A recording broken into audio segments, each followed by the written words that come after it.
Islamic জ্ঞানের ভিত্তিটা আসলে কি? কোনো ব্যক্তিগত মতামত নাকি একদম পরিষ্কার প্রমাণ? এই যে প্রশ্নটা, এটাই কিন্তু আমাদের আজকের আলোচনার মূল ফোকাস।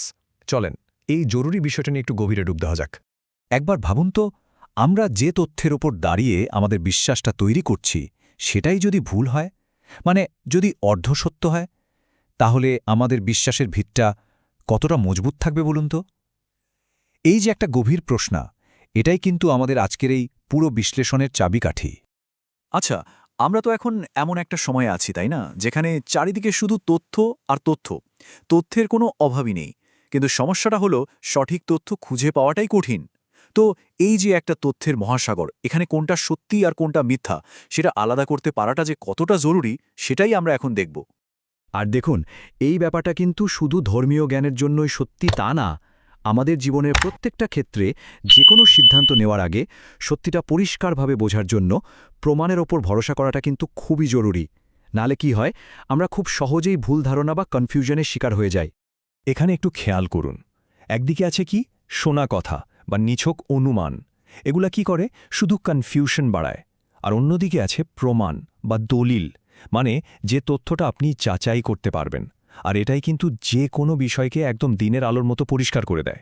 তো একটা শক্ত ভিত্তির জন্য কোনটা দরকার, সেটা কিন্তু এখান থেকেই একদম স্পষ্ট হয়ে যাচ্ছে, তাই না?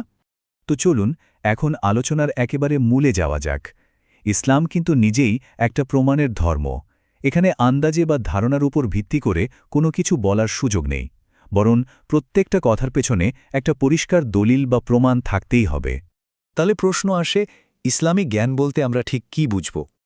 খুব সহজ করে বললে, এটা হলো সেই জ্ঞান যা সরাসরি এর সবচেয়ে উঁচু এবং সবচেয়ে খাঁটি উৎস থেকে এসেছে। এই যে বললাম খাঁটি বা অথেন্টিক, এই শব্দটা কিন্তু এখানে খুবই গুরুত্বপূর্ণ। স্বাভাবিকভাবেই এখন মনে প্রশ্ন আসবে, তাই না? যে আচ্ছা, যদি প্রমাণে সবকিছু হয়, তাহলে সেই ফাইনাল প্রুফ বা সর্বোচ্চ দলিলগুলো আসলে কি কি?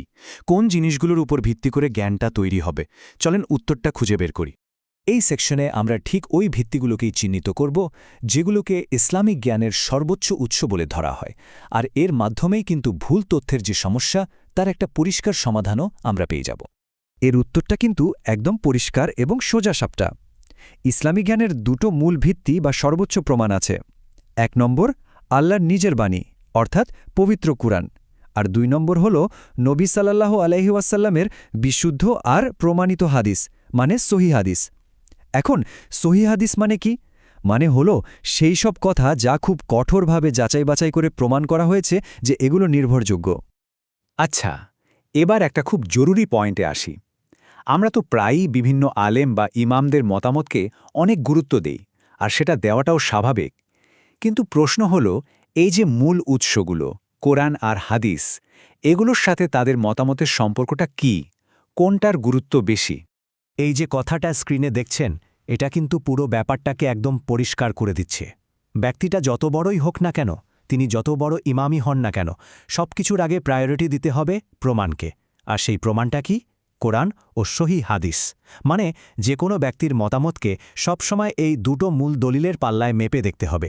তার মানে জ্ঞানের এই যে একটা স্তর বা হায়ারার্কি আছে, এটা বোঝাটা আমাদের জন্য খুব জরুরি।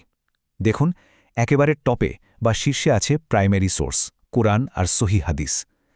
তার নিচে আসে সেকেন্ডারি সোর্স, মানে আলেমদের ব্যাখ্যা বা মতামত, যা কিনা ওই প্রাইমারি সোর্সের উপর ভিত্তি করেই তৈরি।